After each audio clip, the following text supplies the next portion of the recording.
Hello, hello, hello. It is your boy, Sebastian, aka Rabbit here. Welcome to episode number 6 of Unspoken Rules podcast.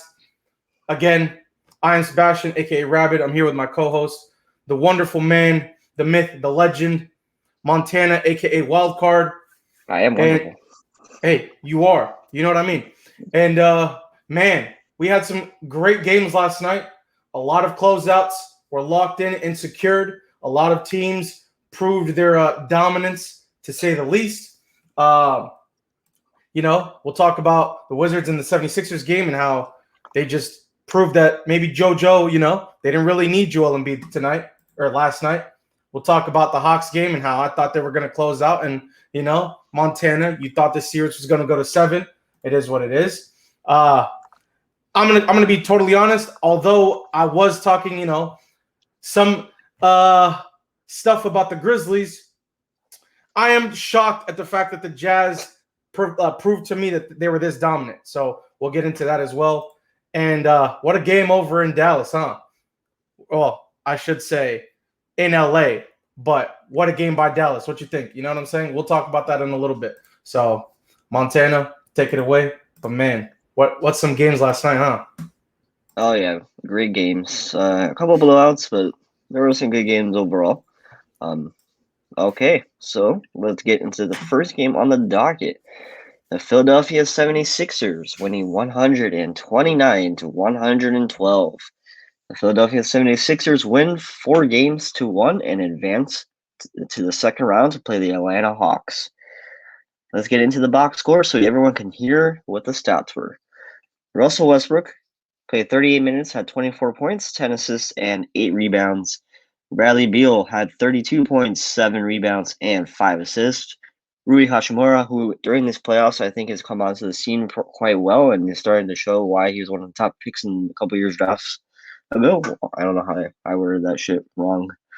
21 points, 6 rebounds, 2 assists in 43 minutes. Everyone else did not have any double-digit scoring, so nothing of note for the Washington Wizards on that realm. For the Philadelphia 76ers, Seth Curry showed out and started to live up to that Curry name last night at 30 points and 2 assists in 31 minutes. Ben Simmons had a triple-double with 19 points, 11 assists, and 10 rebounds. Tobias Harris played 37 minutes, 28 points, and 9 rebounds and 6 assists. Tyrese Maxey had 13 points. Dwight Howard had 12 points. And Furkan Korkmaz, I think. Korkmaz, correct. Korkmaz. 10 points, had 10 points in 14 minutes. All right. So, Sebastian, with Philadelphia now officially closing out the Washington Wizards, do you think they have what it takes to get to the Eastern Conference Finals without Joel Embiid? I'm going to be totally honest with you. That game, I honestly wanted this game or this series to go to 6, just because it would have been nice to just see, some heart, some effort from the Washington Wizards. Although we did see it from their starters as they outscored the 76ers starters by 4, 93 to 89. But what really hurt them last night was their bench. Their bench didn't come to play. Their bench did not, secure anything for them, or at least the role players didn't lock in. Obviously, you have Ish Smith with 26 minutes, Robin Lopez with 17, and I'm going to be totally honest, I don't know who this dude is. Oh, Anthony Gill. I thought it was Antonio. Okay, that's fine. Anthony Gill with 11 minutes. He had 0 points. Robin had 7, and Ish had 9. That bench got outscored by the Sixers bench 40 to 19. I don't know how the Wizards expected to win that game when their bench is just absolutely getting destroyed. You know what I mean? So their role players just weren't locked in. They just weren't clearly ready to win that game last night. It is what it is. Not to answer your question about JoJo and whatnot. I don't know. I think the Hawks, now that we know the Hawks are going to be, playing against them, I think the Hawks will match up well against the Sixers. And if Joel Embiid with that, what is it, a small tear of his meniscus or whatever the case may be, right? I believe it's that. If that keeps him sidelined for that entire series or for a good portion of that series, I think the Hawks will be able to take advantage of that because I think with Clint Capella, who I think is one of the most underrated right now bigs in the league, at least left, in the playoffs, I think he's going to go crazy. I think instead of Trey dropping 40 or whatever, 35 or whatever, I think they're going to isolate the paint and have Capella just do what he used to do in Houston with James Harden, throwing them lobs and whatnot and just setting up Clint Capella to success. I think they'll be more aggressive attacking the paint. I think they have a better team to attack the Sixers when it comes to paint defense without Joel. So, I mean, it's just going to be a difficult challenge without Joel for the 76ers, in my opinion. Sure, they'll get production from the role players because clearly they've been consistent.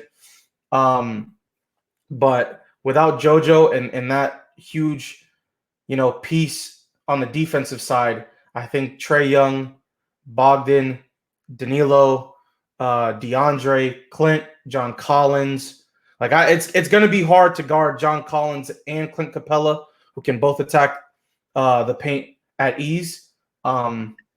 So we'll have to see about that series. But, for now, I'm happy that the 76ers did close out. The problem right now is just the concern on Joel Embiid and his injury. Yeah, like you said, Curry stepped up, did what he needed to do to close this game out. Was I surprised? Not at all. I mean, at the end of the day, he's a part of the Curry fam. You know what I mean? So he's got that Curry gene in him. Tobias did what he needed to do. And to think that Ben Simmons was going to, step out and go crazy, I didn't think anything of it. If anything, I thought Scott Brooks would scheme around him, shooting free throws. He went 5 for 8. So, I mean, he surprised everybody. I guess that's why Scott slowed down, when he came to hack a Simmons and whatnot. But other than that, I mean, they got the production from their bench.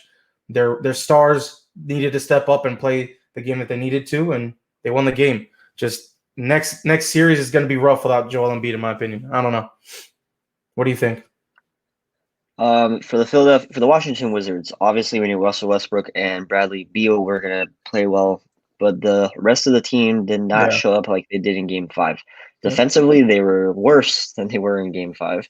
Rui Hachimura is an interesting player for the Wizards to build around for the next couple of years because he's flashed potential in these playoffs. So there's that to go on for the Washington Wizards as they look towards the future. But there's other questions now that they have to answer. They have to answer whether or not Russell Westbrook is going to be on the squad for years to come. He could be an interesting trade piece for a couple teams that are looking to upgrade at the point guard position and get some star power on their squad. Bradley Beal, after the game, declined to speak on whether or not his future is in Washington.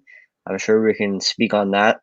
But Bradley Beal is a superstar level player. He came in second in the scoring for the league this year, behind Steph Curry by just barely, point something. I forgot what the exact number was. But for the Philadelphia 76ers, Ben Simmons, he's an all-star player. He can play as hard as he wants to. But if it comes down to it in the second round against him being the number one against Trae Young being the Hawks number one, I give that advantage to Trae Young every day of the week. Absolutely. Philadelphia also has Tobias Harris, who is a great scorer. Don't get me wrong. He is a solid player. But he's hit or miss sometimes, and you don't know what you're going to get a lot of the times from him. Seth Curry had a crazy fluke game, in my opinion. 30 points, that's a lot. But without Joel Embiid on the floor, they get to play a little bit smaller, and they get to run the floor faster. So maybe they do create open shots for guys like Seth Curry, Tyrese Maxey, Matisse Thybulle, just to shoot the ball quicker because they know now they don't have to send the ball to the low post with Joel Embiid. Yep. So maybe their offense is going to change a little bit now, but obviously you're going to need Joel Embiid if you want to get to the Eastern Conference Finals. We don't know how severe the knee injury is and whether or not he'll be ready to go in a couple days for Game 1 of the next round, which I presumably think it would be on Sunday, but I'm not 100% sure on that. Yeah. I know that the Bucks and the Nets are opening their series on Saturday. Mm-hmm. So yeah, with that, I mean, the Wizards have a lot of interesting things to look at for their future. Philadelphia, they're getting ready for the second round with or without Joel Embiid. I don't know how, because the Hawks are playing really well right now. So I don't know. We'll get to that in a second. But The 76ers, they're definitely a good team. They lived up to why they're the number one seed. They took Yep. care of business, and they're moving on to the next round. It is what it is at that point. Yep. All right. Um, So, but I completely forgot to address the Wizards. My fault. But yeah, like you said about Rui Hachimura, that's a great cornerstone piece to build around. With Russell Westbrook, at the end of the day, it's like I feel like he's in like a similar situation with John Wall. Like we in the sense of the contract. Like, yes, he's a great player and he's gonna give you a triple double, but like, would you want that type of like contract to try and especially at what how old is he? Like what, 30, 33, 30 something, or like 31, or am I high? Oh, he's 32. So it's like 32. he's getting up there. He's got that type of a contract. You know what I mean? Like I just don't know exactly what team is going to be that desperate to want to acquire that. And with Bradley Beal, shoot, I hope Pat Riley makes a phone call or two. You know what I'm saying? I would love that man to just come home, get rid of get off that team, and But the Wizards, if they build around Hachimura, I feel like they have a bright future. It just depends on how they build around Hachimura rather than they got to focus on exactly what they want to do. Russell might not be the move. Bradley Beal might go. So try and get assets and flip them into talent that they need to succeed. But yeah, that's pretty much all I really wanted to address. My bad. All right. So as we move on from the Sixers winning 129 to 112 and finishing off the Washington Wizards in 5 games, we now move on to the next game on the docket. The Atlanta Hawks officially take care of business against the New York Knicks and wrap up the series 4-1, as we alluded to in the previous topic. They are now moving on to the second round to play the Philadelphia 76ers. With this game, the Hawks box score looks like this. Trae Young scored 36 points, 9 assists, and 4 rebounds in 41 minutes. Clint Capella had 14 points and 15 rebounds in 37 minutes. DeAndre Hunter, who was another promising player, had 15 points, 3 rebounds, and 1 assist in 34 minutes. John Collins had 13 points and 7 rebounds in 35 minutes. Bogdan Bogdanovic had 9 points, 7 rebounds, 5 assists in 35 minutes. And Kevin Huerter, the only other player of note, had 20 points, not 20, had 8 points, 3 rebounds, and 1 assist in 20 minutes. And then Gallinari had a measly 1 point in 18 minutes. I mean, that's not good enough. Okay, for the Knicks, Julius Randle put up around his season average. He had 23 points, 13 rebounds, and 3 assists in 37 minutes. Reggie Bullock had played 40 minutes, had 12 points, 2 assists, and 1 rebound. R.J. Barrett played 40 minutes, 17 points, 7 rebounds, and 5 assists. Derrick Rose played horrible in this game. Played 27 minutes, had 6 points, 5 assists, and 3 rebounds. Alec Burks had 12 points, 4 assists, 6 rebounds, 24 minutes. And Emmanuel quickly had 11 points in 13 minutes. All right, Sebastian. The Atlanta Hawks, are they for real or are they not for real? And are the New York Knicks destined to acquire or sign someone in free agency of the star caliber level to pair with Julius Randle and R.J. Barrett? And do you think that Derrick Rose will end up being on the Knicks after this season? All right. So first thing I want to talk about is the Hawks proved how dominant they can be. Well, at least their starters, right, in closeout games. At least tonight, or at least last night, they proved how much they wanted it.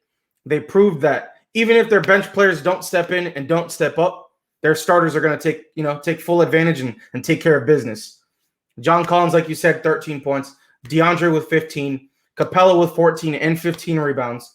Trae Young with a nice 36. And Bogdan, sure, he shot, not the greatest, but still provided 9 points, which is more than that bench did. You know what I'm saying? So they came out, they showed up, and they just proved that they were ready to go and ready to get this series over with, especially in Madison Square Garden with, people chatting it up. And that I think what really sparked it for Trae was to really take advantage and go crazy once Nerlens Noel threw that little shoulder as a halftime was as halftime started. I don't know if you've seen that, but as they were walking to the locker room, Nerlens Noel threw a little shoulder at Trae Young, and he was like, okay. He walked back and he was like, okay. Okay, keep that same energy. And then they came out in the second half, and I mean, Trae Young, he shot 3 for 11 from the three. Obviously, that could be better, but he was just smacking. You know what I'm saying? He was just saying, "F it, bro. I'm just gonna shoot. If it goes in, it goes in." So, just at the end of the day, it's Trae Young. I think he's gonna be a phenomenal matchup in that Philly series. I don't know how they're gonna handle it. I don't know how they're gonna play around it, but those starters proved to me a lot. And is that a knock on the Knicks defense? Is it a knock on the Knicks wanting to win this game? Did they have that effort, that heart last night? Honestly, I don't know. With Julius Randle, like you said, getting his average, sure, it's nice and all. D Rose having a horrible night was a big piece on that. But Reggie Bullock coming out off the gate, going 3 for 3, and then slowing down and going 4 for 10 the rest of the night. It's just they started out. Some of these players started out hot. Some of these players started out slow, and then nobody got into rhythm and just wanted this game. They just played, whatever. They just played whatever. They kind of like gave up. It felt like they kind of gave up coming out of halftime. They picked it back up in the fourth quarter when they lost by 29 and 27 in that fourth quarter. But that third quarter, they just looked slow. I don't know if it was the fact that the Hawks were just too much of a match for them, or whatever the case may be. But I don't know, man. It was just a really bad night overall for the Knicks, defensively, offensively. I mean, you get your production from your bench, but still, I mean, they still lost this game. So I don't know. To answer your question about will a superstar sign with them, I mean, we were all, we were all hyped. Even Stephen A was hyped. Oh, Kyrie, KD are going to come to New York, and then they went the other way. So I don't know. Tibbs, he's a great coach and all, but this roster just they don't have that experience, with the exception of a few of the players. And it just seemed like they were nervous this entire series. They got into their heads too much, and there's only so much that you can do as a head coach.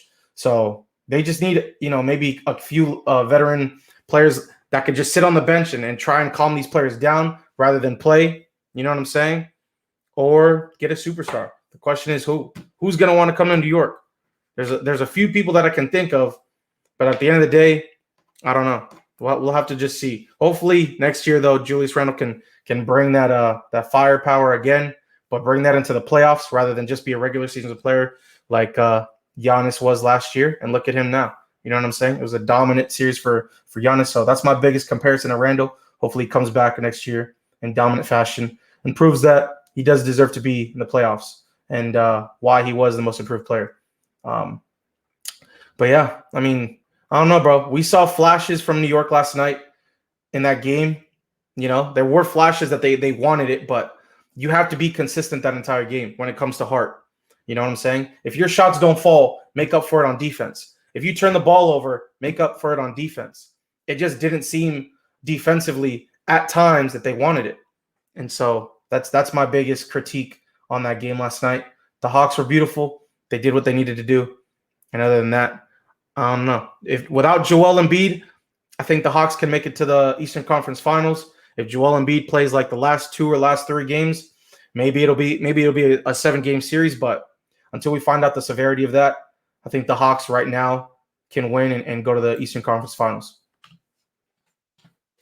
All right. So as far as the Hawks go, for me, Trae Young is he's a superstar player. There's no ifs, ands, and buts about it. He's emerged now into that killer that he was billed to be coming out of the draft, and everyone was questioning whether or not him or Luka Doncic would be the better player when the Hawks and the Mavericks made that trade to swap the players. Turns out both of them are pretty good. So I mean, both of them won both the trades. Maybe Luka might be a little bit better. Well, not a little bit. He might be a lot better. Yeah, I was just gonna say.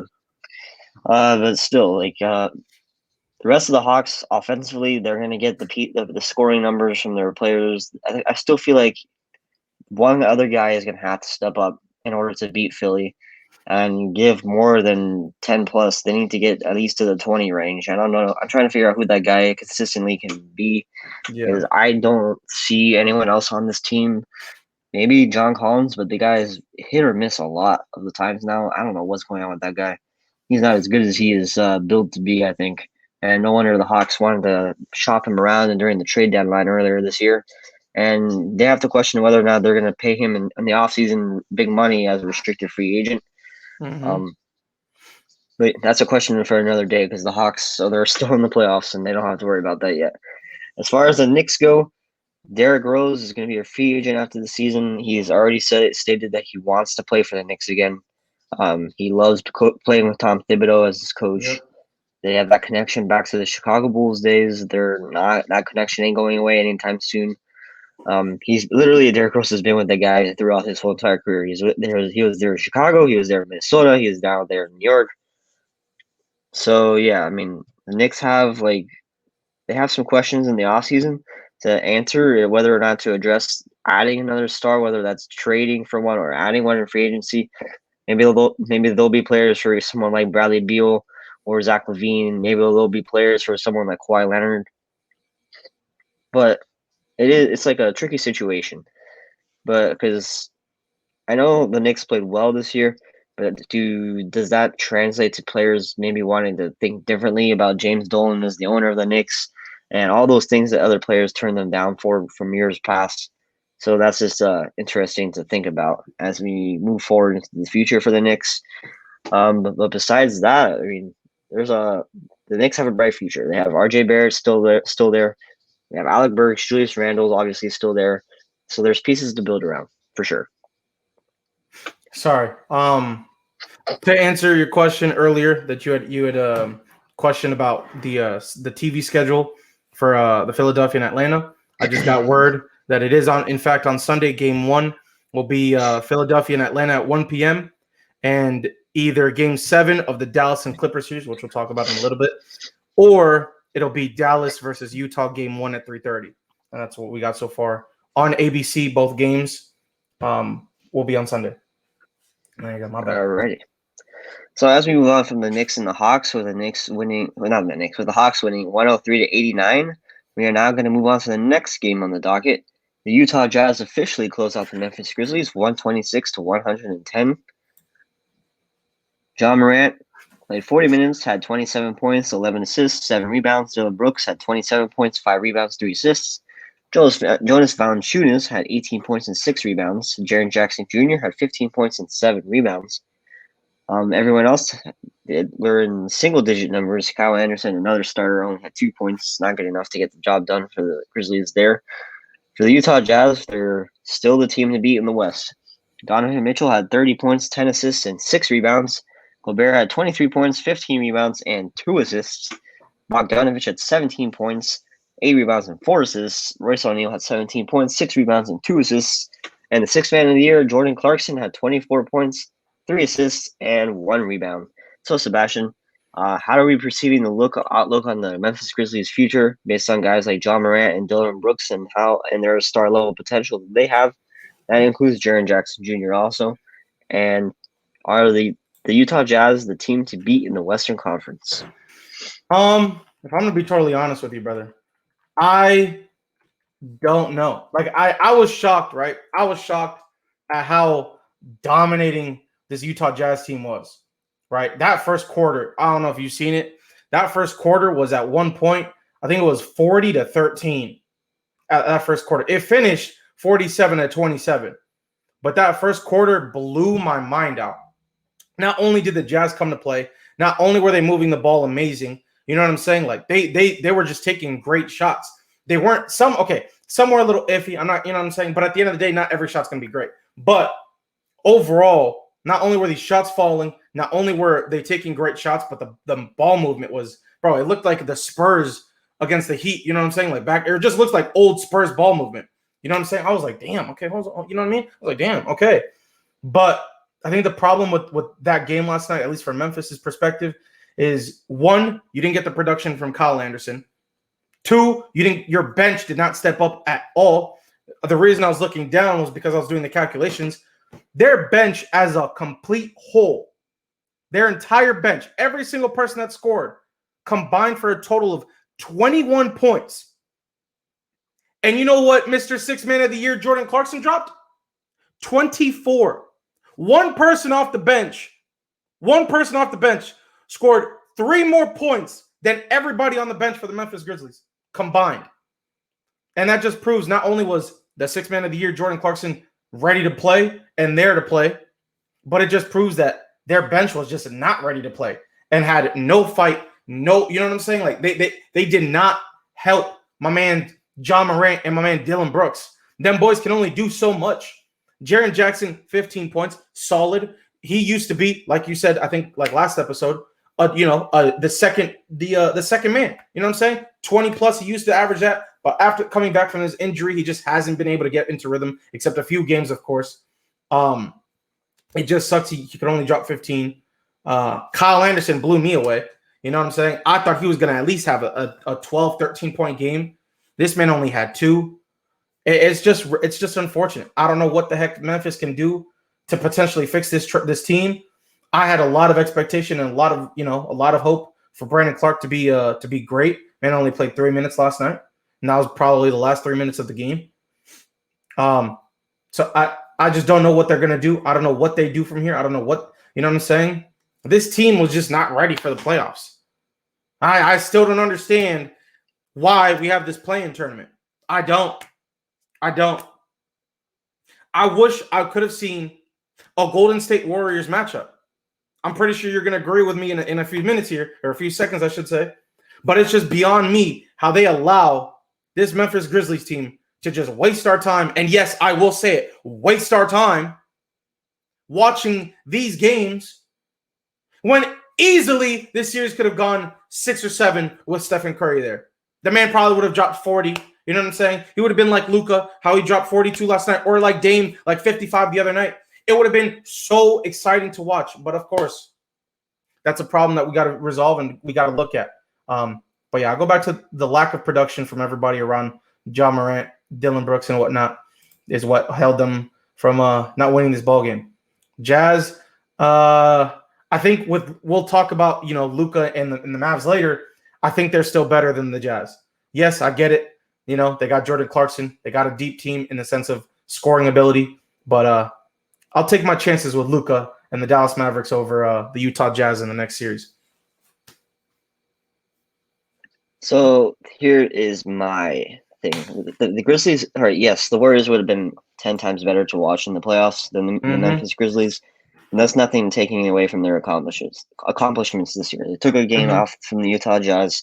Young players are getting experience on the highest level now. John Morant and Dylan Brooks especially has balled out in this playoffs and is looking like a guy. Him and John Morant are going to be a scary duo for the next couple years to come for the Memphis Grizzlies. And as long as they can keep them both there in Memphis, there is no reason to believe that they won't be a good team for years to come, because they just need to add a couple more pieces for that bench. They have enough firepower in that offense, in that starting lineup. Jaren Jackson Jr. needs to take the next. I mean, he's had a shortened season this year, but he's going to get a full off season now to go into next season. That there's no excuses next year for whether or not he steps into that third guy as a star role. But they definitely have a bright future. Memphis is not going to go anywhere anytime soon. Absolutely. But the story here is the Utah Jazz. Yep. This team reminds me of the 2006 Miami Heat. If you catch my drift there. Hold on now. Okay. Donovan Mitchell and Dwayne Wade have comparable comps. Of course. Donovan Mitchell is a great shooting guard. The guy is really good. There's no doubt about that. He scored 30 points. He had 10 assists. He's leading the offense right now. And Rudy Gobert is maybe not as dominant as Shaq was in that team, but Gobert he's playing crazy good right now. He had 23 points and 15 rebounds last night. Defensively, we already know he's the defensive player of the year, and he's going to do block shots. He's going to create miscues for the other team. He's a dominant center. The thing that makes the Jazz scary is the players around them, both of those guys. Yep. Bogdanovich is a great, solid three-point shooter. Royce O'Neal has stepped up in the playoffs like there's no tomorrow. Mike Conley had a bad game, but that's his bad. He played 12 minutes. Yep. Like he had one bad game. There's nothing. Continue. Never mind. I think he got injured, but I could be wrong on that. He might have because he only played 12 minutes. Yeah, I think it was But then you got uh, 6 man of the year, Jordan Clarkson, who any given day, any given game is going to drop 20 plus on you. And how can you recover that from that off the bench? The Utah Jazz are so deep offensively and defensively that they're going to create a nightmare matchup for whoever they play in the second round. I do believe they're probably going to be the team on that side to get to the Western Conference Finals. And if it's indeed the Phoenix Suns on that other side, that Western Conference Finals is going to be a titanic matchup because offensively, both teams can score, and defensively, both teams can play defense. yep. But the Utah Jazz are clearly the better team in this round.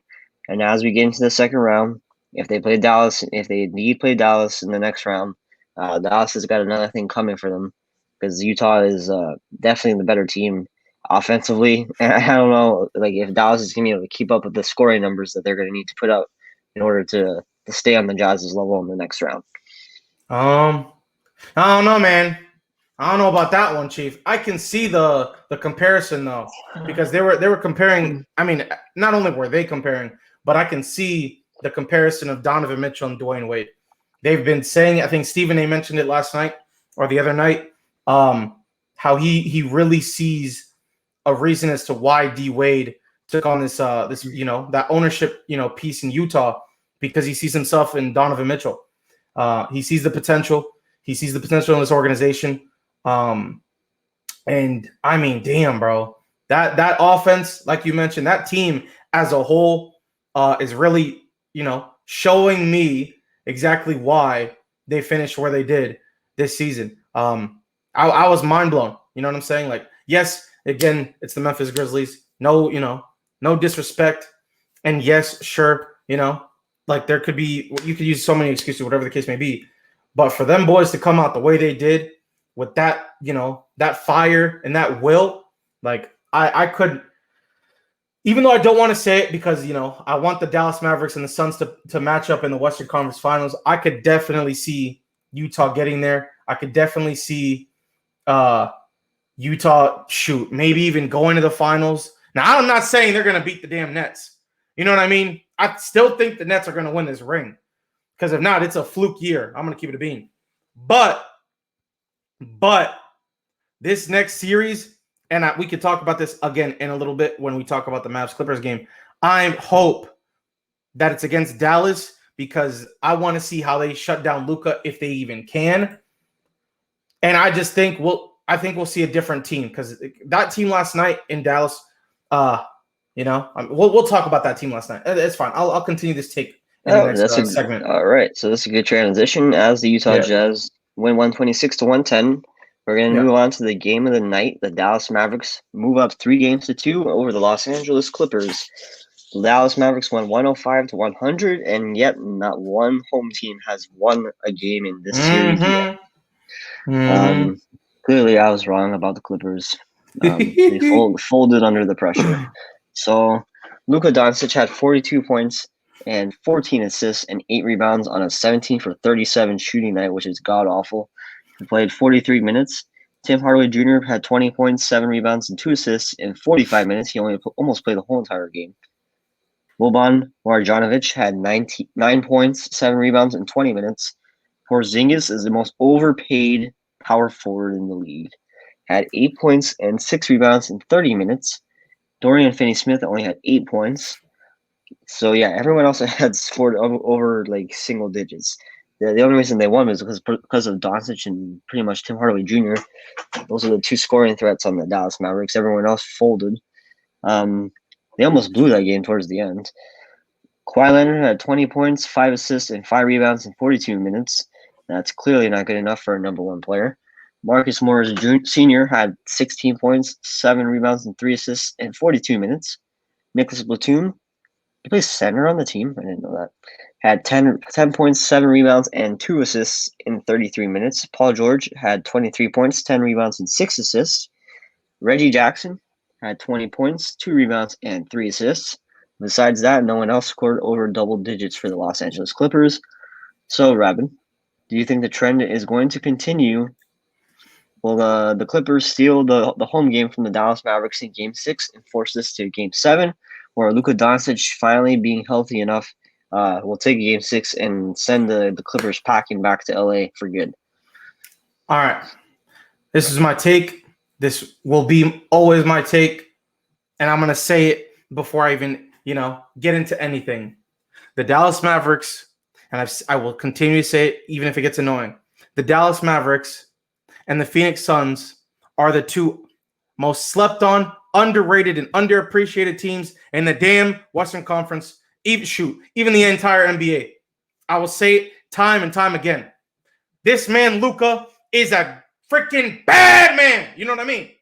Like, bro, nobody is stopping Luka. I don't give a damn if he shot 37 shots. That's what you expect from this kid when he freaking says that I'm fine. And he plays a game like last game. You know what I'm saying? This man said, oh, my injury's not affecting me. I just had a bad night. If Luka has a bad night, they lose the game. Luka came ready to play. Yes, he shot horrible, whatever the case may be. You're not expecting him to shoot great. Some of those shots were suspect, but that's beside the point. You know what I mean? The damn man he was on a mission to prove to the world, this is why I'm not only a bad man, but I'm a top 2 player, and I ain't number 2.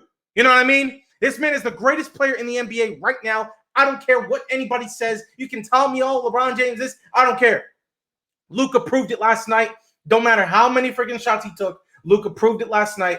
This is why the Dallas Mavericks are here. This is why the Dallas Mavericks finished this game not tomorrow. On Sunday. No, not Sunday. What is it? Friday? Saturday? I don't even know.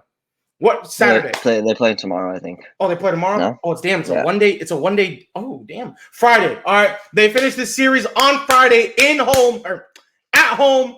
And bro, I'm telling you, bro, the Mavs are just a great team. Everybody had an off night. What do you want me to tell you? You know what I'm saying? Maybe starting freaking Marjanovic was not the move. You know what I'm saying? Maybe starting Maxi Kleber is what they need to do. Or bring back the rotation that they used to have before Dwight Powell tore his Achilles, bro. Bringing back that starting unit of Dwight Powell, Porzingis, Tim Hardaway Jr., Finney Smith, and Luka Doncic. Let's run that lineup and see how it goes, Rick Carlisle. What's the word, man? Like, come on. You're already giving the man 22 minutes. Might as well see how that goes, bro. But that's beside the point. I think everybody just had a sluggish night. They had to rely heavily on Tim Hardaway Jr. They had to rely heavily on Luka. And at the end of the day, it is what it is. You know what I'm saying? They won the ball game. Yes, did they almost sell it? Yes, but at the same time, is Reggie Jackson going to shoot 6 for 12 from the three-point line? On what earth is that Reggie Jackson's body? Please, someone explain it to me. When has Reggie Jackson ever legitimately shot 7 for 16, 6 of 12 or which from the three-point line? That's just not Reggie Jackson's body. I don't care what anybody says. That is not his body. That is not what he's going to do. He's not going to perform like that again. I think this is going to be a 10-point plus victory by the Dallas Mavericks next game. The only reason why this game was this close was because of the man, the myth, the legend, God knows who the hell he is, Reggie Jackson Jr., bro. Reggie Jackson Jr., or not Jr., sorry, Reggie Jackson. That is the reason why that game was close, because of him. Kawhi shot 1 for 7 from the three-point. Paul George shot 3 for 7. You know what I'm saying? He got 23 points. Congratulations. Good job. You're not pandemic P. You're playoff P. Good job. But 23 minutes is not enough. Kawhi playing 42 minutes and only scoring 20 points is horrendous. And then he airballed that shot at the end. No. Listen. I don't think these boys are ready for what's about to happen and what's about to go down in Dallas on Friday. I don't. And I think you're going to see it. I think the world is going to see it. You know what I mean? I think this team will blow them out 10 plus in Dallas. Mark Cuban is going to go crazy. Everybody's going to get litty. You know what I mean? And you know what I'm saying? Like, they're going to go crazy. Dallas is going to be lit. You know what I mean? Like, I wish I could just take a flight to Dallas and just watch this series, because this is going to be crazy. You know what I mean? But yeah, that's pretty much it. Like Luka's just a bad man. Like, nobody's going to stop this kid. I don't give a damn what anybody has to say. You know what I'm saying? The only way that this works is if Kawhi wants to finally take on the damn opportunity of guarding him. That's it. I ain't trusting nobody else except Kawhi on Luka at this point. You bench Patrick Beverly. Ty Lue said, you literally said, Ty Lue went to Patrick Beverly, said, you're not getting any minutes. You're falling out of the rotation. You're not going to play a single game. Why? Because he couldn't guard Luka. What do you want him to do? Did Reggie Jackson guard Luka last night? Great. Dude dropped 42. I don't care how bad he shot. the dude still dropped 42 and you lost because of that. So I don't know what they want. Rondo went 0 for 6. Horrible game for Rondo. But then again, do you really expect a lot from Rondo on the offensive side of things? Zubac, 6 points, only played 20 minutes. You know what I mean? Like, I don't know what this small ball is that Ty Lue thought of. Like, I guess he just tried to be like freaking Steve Kerr and said, okay, let me run small ball. That's going to be a beautiful idea. I don't know. You know what I mean? Like, it's beyond me. But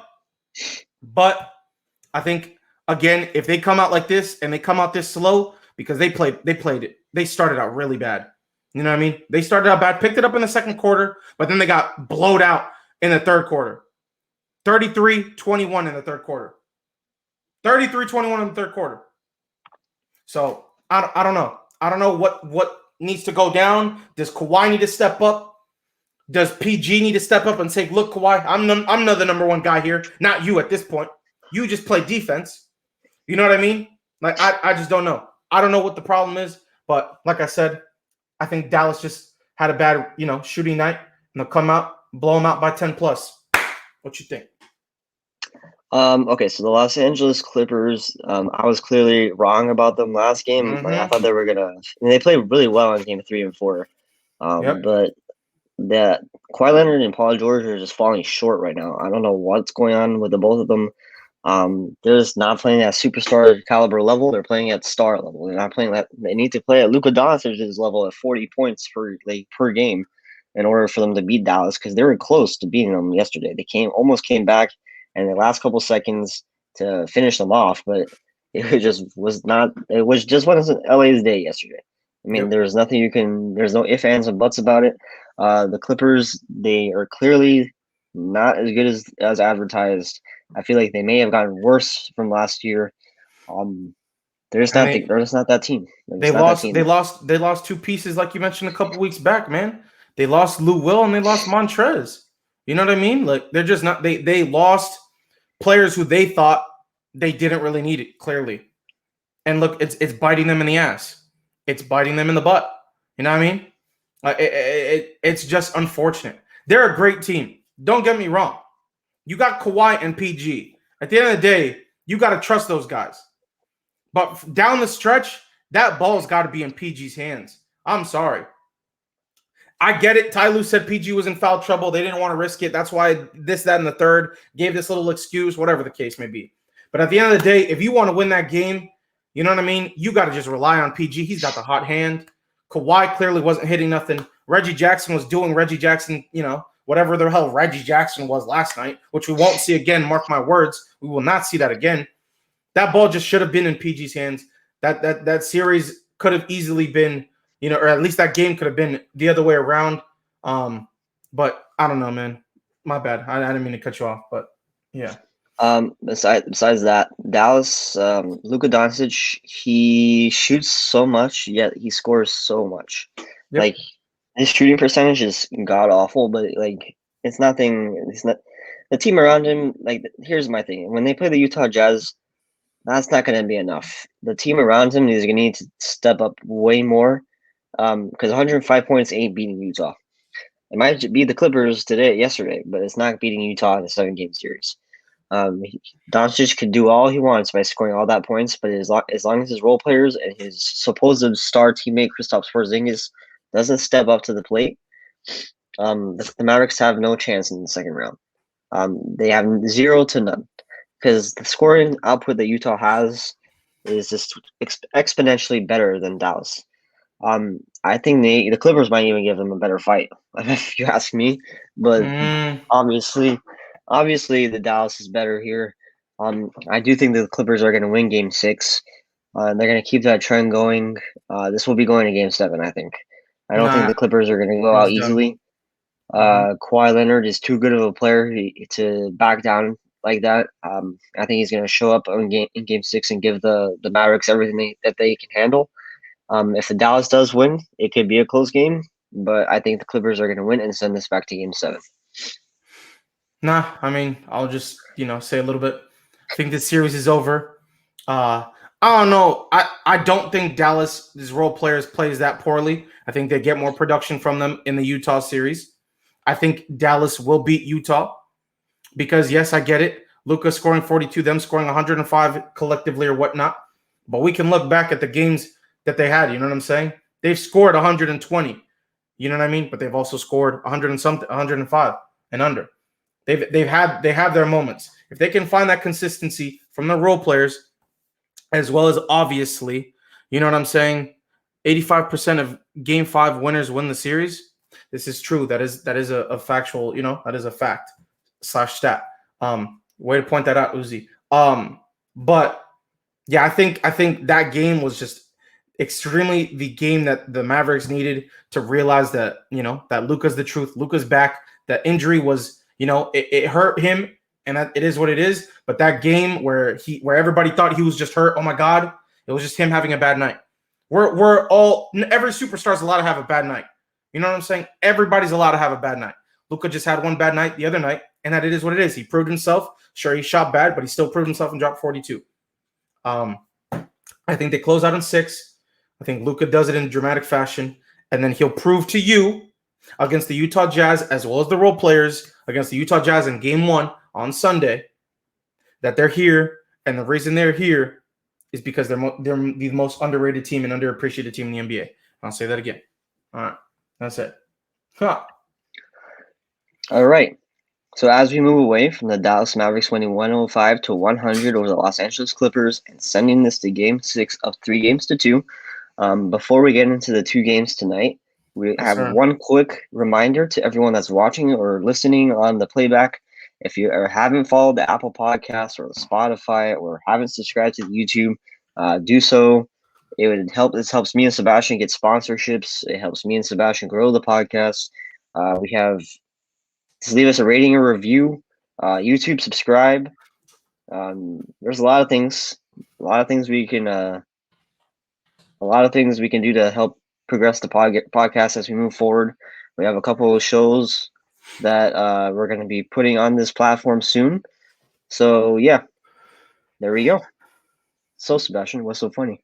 I put exclamation point podcast in the chat rather than socials because it's just a habit of mine. But that just had nothing to do with my fault. It had nothing to do with anything you said. All right. Let's get into these games. Okay. All right. I guess I'm funny looking. Okay. As we move on, the Portland Trail Blazers are playing Game 6 against the Denver Nuggets, down 3 games to 2 at 8 p.m. Eastern Time on TNT. And then the Los Angeles Lakers are down 3 games to 2 to the Phoenix Suns, playing at 10:30 Eastern Time on TNT. So, Sebastian, as we get into the first game on the docket, the Portland Trail Blazers against the Denver Nuggets, do we see this going to 7, or is Denver going to officially close out the Portland Trail Blazers tonight, or is Damian Lillard going to get the last laugh and send this to Game 7? Listen, brother, I have two I have 2 thoughts of this. Right, that game, Mr. Damian Lillard dropped 55, and he got no help. I said it then, and I'll say it again. This one take, I have 2 takes about this game, but this one take, I just don't know that these boys are going to be able to come out, at least Damian Lillard, and have that energy in Portland to close this, or not close this, to extend this series. He's too tired, I feel like, after that game. You know what I'm saying? Especially in Mile High. He saw that his teammates weren't there to support him and give him that oomph that he needed to close that game out and get the win. It's a lot different to go, down 3-2 and 1 game away from your season ending than it is to go up 3-2 and you just need this game to close it out. I don't know what their mindset's going to be. I don't know how the coaching is going to be. I don't know who wants to step up tonight and help Damian Lillard. I don't think he drops 55. I think he drops maybe 35 to 40. And I'm praying that he gets help from his teammates tonight. I'm praying that CJ locks in down the stretch if the game is close and makes the shots that he needs to. I'm praying that Carmelo hits the damn shots that he needs to. You know what I'm saying? Like it was a waste of a game and a performance by Damian Lillard for that team to even I don't need to bounce back from, I guess, in a sense. Like, it's so hard for that man to just be like, yo, I did whatever I needed to do to win, and you guys sold me. You know what I'm saying? Like, it's hard for Damian. I hope he can turn it around and ignore that performance, just put it to the side and say, look, I'll lock back in. But God forbid those same shots don't fall tonight. I just don't know if the Portland Trailblazers can, in fact, win this game. I had them winning in 5. Then I said, screw it, they'll win in 6. And now, honestly, I think they get beat in 6. I think Denver wins tonight. I hope, as a Lillard fan, and obviously, you know what I mean, Mr. Carmelo, I hope that they can extend this series and go to Game 7. But the way that they played last night, or not last night, a couple nights ago, obviously not Dame Dalla, but the rest of his teammates just didn't look like they wanted it. I hope it's different tonight, especially being in Portland. But it's gonna be a rough one for Portland, in my eyes right now tonight. So I think Denver wins this game. I think the series is over tonight, and yeah, I don't know. What do you think? All right, so I think that the Portland Trailblazers are going to win Game 6, and they're going to send this back to Denver for Game 7. There is no evidence on the Denver side that they can play. They usually, when it comes to close when they have the momentum, they fail to step on the gas. If you get what I'm saying, Yeah, I get to you. close out their opponents, because they have the 2-1 lead, but they lost by a blowout in Game 4. They True. win a close game in Game 5, but in Game 6, I do think the Portland Trailblazers are going, because the Blazers had the Nuggets on their heels in Game 5. If CJ McCollum doesn't step out, we don't know what's going to happen. We don't know what happens. Damian Lillard could hit a shot and send it to triple overtime. We just don't know what could have happened. Yep. Obviously, he's going to need McCollum, and he's going to need Carmelo Anthony, and he's going to need Nurkic, and he's going to need Norman Powell all to step up tonight, because if none of them hit their shots, of course, the game is over. Denver's going to win, because Jokic and Michael Porter Jr. and all those guys down there in Denver are no joke. If they had Jamal Murray, I'd be even thinking about making them the Western Conference favorites. Yep. But Yep. it's just unfortunate for Portland that they drew a hard matchup.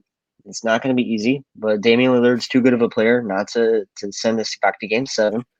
So I officially am going to stamp my claim and say Portland wins Game 6 and sends us back to Game 7, where Game 7, all bets are off and anything goes. Amen. I'm praying. Like I said, the only thing that needs to happen for Portland tonight is Dame needs help. Dame needs help.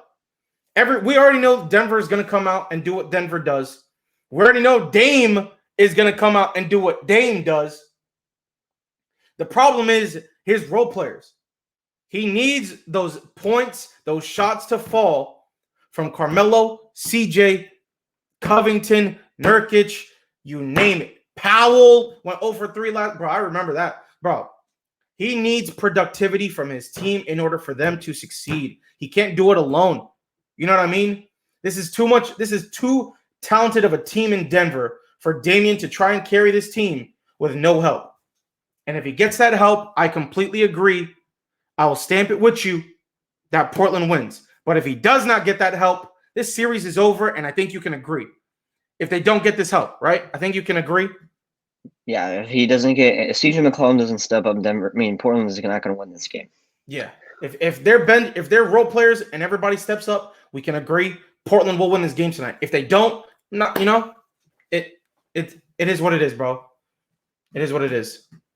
So, yeah, that's pretty much my take on that. All right. So, as we move on from there, we move on to the last game of tonight. As the first round starts to wind down, there's not many matchups left. The Los Angeles Lakers are the defending NBA champions. We don't know, is Anthony Davis playing tonight or is he not playing tonight? I don't know anything yet. Let me double check. Phoenix is up 3-2 over the Los Angeles Lakers. LeBron James failed to show up in Game 5. I don't know if he's going to play with the aggressiveness that he needs to tonight to get the job done and send this to Game 7. But Chris Paul, Devin Booker, they're good players. Don't get me wrong. I mean, I don't know what's going on with Chris Paul, whether or not he's healthy enough. Back in Game 5 when he got that stinger in the shoulder by KCP, I think it was. No, Wesley Um, Matthews. Wesley I Matthews. always said it was Wesley Matthews. Of course, I'm mistaken. No worries. All right. So here's my thing. If Anthony Davis plays, the Lakers are going to win. If he doesn't play, the Phoenix Suns will win, and they're going to send the Los Angeles Lakers packing, and we're going to get a new team in the Western Conference as the Western Conference representative in the NBA Finals. Because LeBron, I don't think he could do it by himself because, of course, his other players on the squad are not showing up. Dennis Schroeder, I don't know where the guy has disappeared to. Drummond's not playing well enough. Guys like KCP are not hitting shots. He's not. Kuzma He's is in. Kuzma. My bad. So yeah, the Lakers are without Anthony Davis. They're finished. With Anthony Davis, they're gonna live another day. I have a feeling I know where you're gonna go with this, Sebastian. So let's see. No, all I was gonna say was about KCP. KCP's questionable for tonight, as well as Anthony Davis. They're both game time. I just did the research on it. Both KCP. I guess KCP tweaked something last game, or I don't even know if he played. Whatever the case may be. KCP and Anthony Davis are both questionable for tonight. It'll be a game time decision. Now with CP3, I think he's fine. I think it was just a little stinger. You know what I'm saying? A little stinger. It hit him right in a spot that he was uncomfortable with. But if Anthony Davis does play, I think the Suns still win because I think if Anthony Davis plays, he's coming off of a strained groin, which is not an easy injury to come back to so quickly. So I think AD will play soft. I think AD will play like he did in Game 1. Try and sit on the perimeter. I think I mentioned this already last episode. But yeah, I think AD plays soft. I don't see AD being dominant tonight. If he does play, that's too much of an injury in his groin. It's gonna bother him a lot. And one misstep, one dunk attempt, and it's just gonna it's gonna tweak with him. It's gonna mess with him. So I think AD is gonna play hella soft tonight. I think the Suns close out. I think the Lakers get first rounded. LeBron, first time in his career, will get first rounded. And to add to that, I think the Clippers also get first rounded. So the two LA teams will be sitting at home enjoying the wonderful playoffs. And so yeah, I think as long as the Suns get the productivity that they have been from their team offensively and defensively, and if the Lakers have a soft Anthony Davis and potentially no KCP, I don't know who's going to score for that team. Like we mentioned with Damian Lillard, I don't know what else you want LeBron to do. LeBron can only do so much at the age of 36.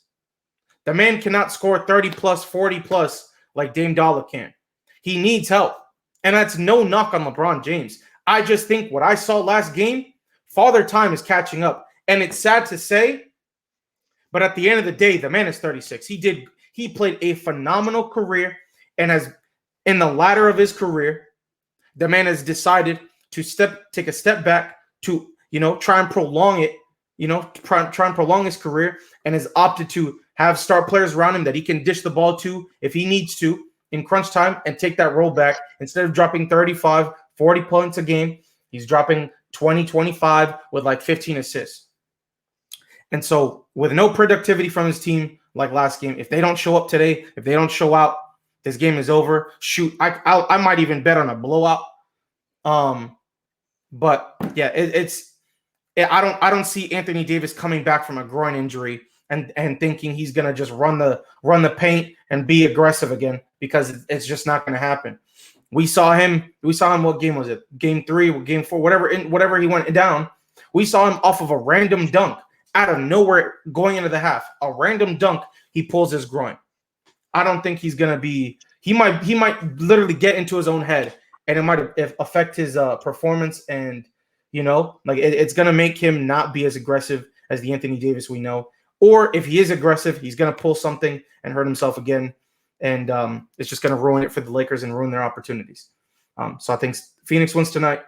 It was a great run. It was a great effort by the Lakers. But I think the Phoenix Suns are just too dominant and too much of a outmatch without the presence of Anthony Davis truly being there. All right. So with Anthony Davis there, the Lakers are clearly the better team. There's no doubt. But he's not healthy. That's the problem. We don't know if he's not healthy though. We don't know. If he was healthy, he would have played last game. All right, yeah. So that doesn't mean he's not healthy now. Chris Paul played through his injury. Okay, yeah, but Chris Paul has a shoulder injury that's different, and it's on his non-shooting shoulder also. So like, I mean, it's different. With Anthony Davis, dribble the ball up. Even with Anthony Davis on the floor, it's gonna make a difference because other player, it's gonna create attention towards him, and it's gonna create more opportunities for guys like LeBron and Dennis Schroeder because with Anthony Davis on the court, offensively they're a different squad because they can play more fluently. They're now having to worry about force feeding it to LeBron the whole time and having LeBron shoot 20 plus shots to win the game. As we know, that's not LeBron's body anymore. I think the Lakers are going to win. I think they're going to win tonight. Even with Anthony Davis at less than 100%, I think they're just having him on the court is going to be a huge difference. The Lakers are going to. I think that they realize their backs are against the wall here. If they don't get it done tonight, they're going to go home and they're going to be one of those defending champions that gets bounced in the first round. That's not going to be a good look for the league. The league needs LeBron and the Lakers because without them, the TV ratings are not going to be as high. I mean, yes, it's going to be interesting to see different teams in the NBA Finals this year, but it's going to be weird not having LeBron there. So I do think the Lakers win Game 6, and then if they force it to Game 7, all bets are off. We don't know what's going to happen, but I'll give you the credit if the Suns win tonight. Chris Paul and Devin Booker, they're definitely good players. I'm not going to say they're not, but the Lakers have the better stars on their team. So I'm going to say the Lakers win a close one. They're going to send us back to Phoenix, and we'll see them. Who comes out on top in Game 7. And so my thing, really quick, and then we could wrap it up. I just think the Suns' depth, in the sense of productivity and consistency, is just outmatches the Los Angeles Lakers, even with Anthony Davis. KCP, if he plays, is suspect when it comes to scoring. It's very inconsistent. Wesley Matthews doesn't shoot the ball that well no more. Kyle Kuzma's absolutely horrible. Andre Drummond is absolutely horrible. Montrezl Harrell's getting no minutes. Marc Gasol, they don't even rely on after a couple of games. They tried him. Now they don't like him anymore. Dennis Schroeder's literally non-existent, like you mentioned. That's 7 players that I just mentioned that are non-existent and or absolutely having horrible series. And they're just going to come out in Game 6 and somehow turn the script? I just don't see that happen. They haven't played horrible. They didn't play horrible in Games 2 and 3. With Anthony Davis there, they played great. They were blowing out the beating Suns. But again, the thing is, Anthony Davis healthy. Look at what they did Game 1 with Anthony Davis there, but playing passive and soft and scared. What happened Game 1? You know what I mean? Like, there's just a lot of things to look at. And, I mean, I don't know, bro. I still think that Game 2, if CP3 does not leave that game and he was actually healthy, Game 2, the Suns actually would have won. Game 3, I'll give it to you because AD did do what he needed to do, and so did the rest of the role players. But Game 4 and Game 5, there's no excuse. There's no excuse for that performance from those teams. And I just think the Suns have a collective overall better group than the Lakers do. Now, I don't think the superstars are better. Obviously, we're talking about the greatest player in this generation right now and one of the greatest bigs in the league with Anthony Davis and LeBron James. But as a collective unit, even as a coaching staff, I think the Suns outmatch the Lakers. And without AD's presence tonight, I think it'll be a huge impact for that team going forward. All right. So we shall see what happens. So as we get ready to wrap up the show, I'm just going to remind you guys again, if you haven't followed the Apple Podcasts, Spotify, Google Podcasts, wherever you guys listen to your podcasts, please do so. Give us a rating. Leave us a review. It helps us a lot. Me and Sebastian are trying to grow the channel. We're going to do a lot of things going forward into the future. As far as building out this channel, me and Sebastian have a lot of ideas, and we're excited to talk about them with you guys as they become more concrete. If you guys are watching on the video formats, subscribe to the YouTube, leave a like and comment on the video. If you guys are here on Twitch and you haven't followed the channel yet, follow. You guys can find me on Twitter on Wildcard Movies, on Instagram on Wildcard Movies as well. Rabbit, where can they find you? Rabbit FL everywhere. You can find me at Rabbit FL everywhere. Twitch, Twitter, Instagram, YouTube. I think I mentioned everything, right? I don't even know. But yeah, Rabbit FL everywhere. That's all my socials. And yeah, that's pretty much it. Alrighty. So, Sebastian, I will see you tomorrow. And Yes, sir. see you guys tomorrow, everyone in the chat. Thanks for watching. Peace. Appreciate y'all. Peace.